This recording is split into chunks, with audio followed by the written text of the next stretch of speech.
Have you heard from them since these strikes began? Yeah, no problem. Yeah, I have. We heard from them this morning and this afternoon. As you say, deeply concerned and worried. I mean, when I was on the phone to my mum this morning, these bombs are close enough going off to the prison that they heard them, they felt them. One was so close that it blew out the windows. And yeah, there was mass panic on the other end of the phone. It's whatever people think about the geopolitical politics, it's now about immediate human safety, to be completely honest. And what did your mum say about what they're being told in prison about what's happening?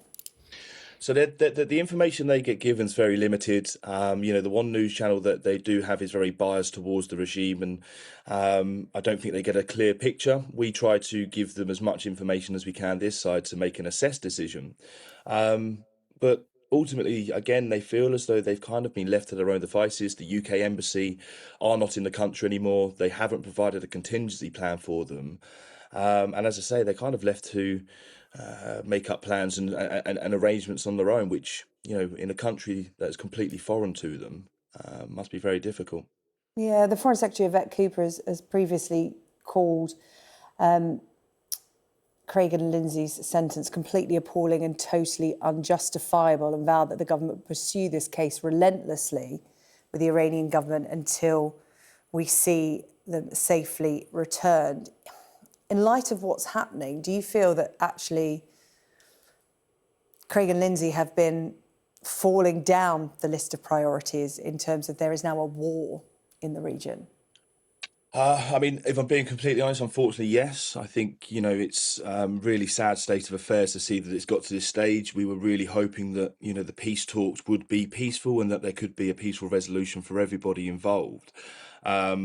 I've never believed that war's the answer. I don't think it is. Innocent people die and innocent people are at danger, and that's never the answer in my eyes. But, I'm not going to get drawn into party politics or military decisions. I can tell you what it means for us as a British family. You know, we're beyond worried. I mean, I'm desperate. You try to act composed, but when you hear your mum, describe an explosion from inside a prison, it hits you that they're trapped, they can't run, they can't protect themselves. And my only focus is getting them both home safely. I'm sure they try to be brave for you in terms of that's extremely difficult. At the end of the day, they're your parents and they want to shield you from the worst of what's going on. But did you get a sense of how frightened they were? Because it's one thing being in a notorious prison in Tehran, it's another to have it bombarded and in an area that's a target.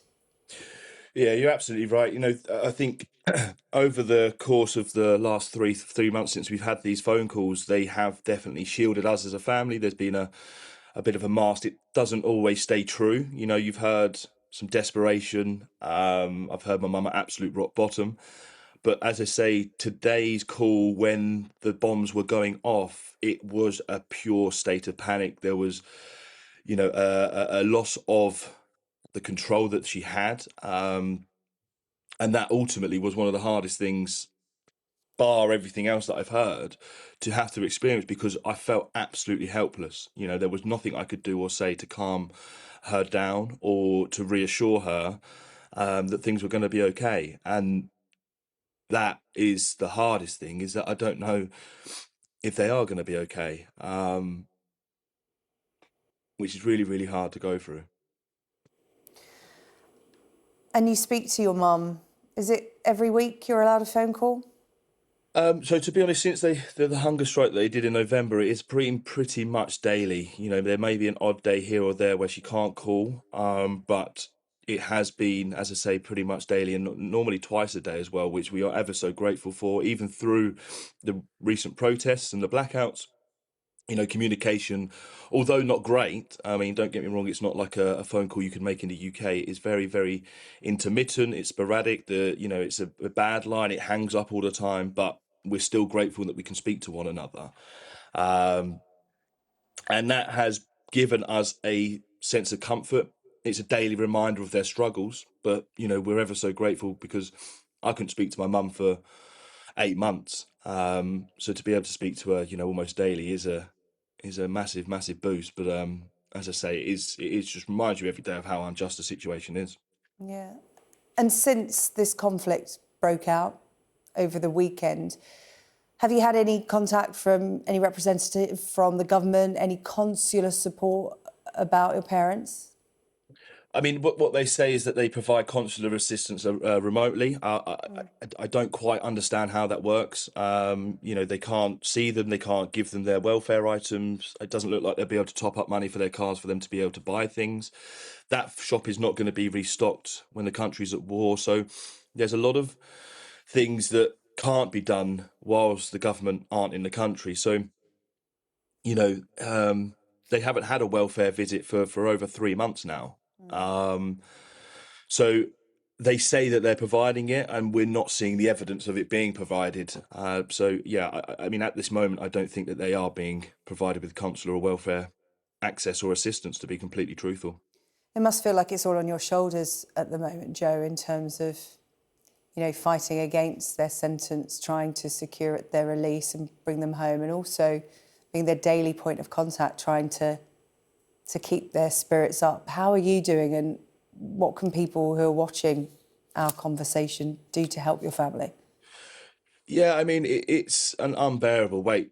It is tough. You kind of, and it's not just me; it's the family as well that have to deal with it. It is a unimaginable weight, and it's like an almost a grief that you're experiencing every day. Um, as you say, it is hard to shoulder those calls. I mean, it's not just me who shoulders them. There are other members of the family that they get to speak to, but I'd say the majority of calls from my mum at least come through to me.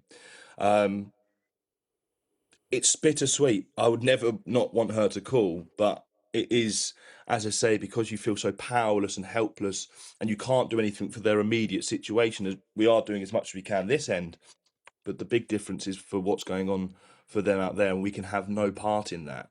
That's very difficult.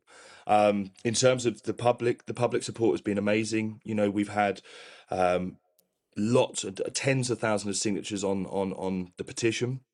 Uh, there's been a GoFundMe page which has been incredible at supporting the family to get us through this difficult time. So it is that continued support, and we're also getting the support of parliamentarians, and we're just hoping that if we keep on pushing and we keep on, keeping the pressure up, that ultimately it will make a difference. Well, Joe, I really appreciate you taking the time to talk to us tonight. Joe Bennett there, son of Craig and Lindsay Foreman, the British couple detained in Iran, sentenced to 10 years on spying charges they have always denied. Thank you so much, Joe. No problem.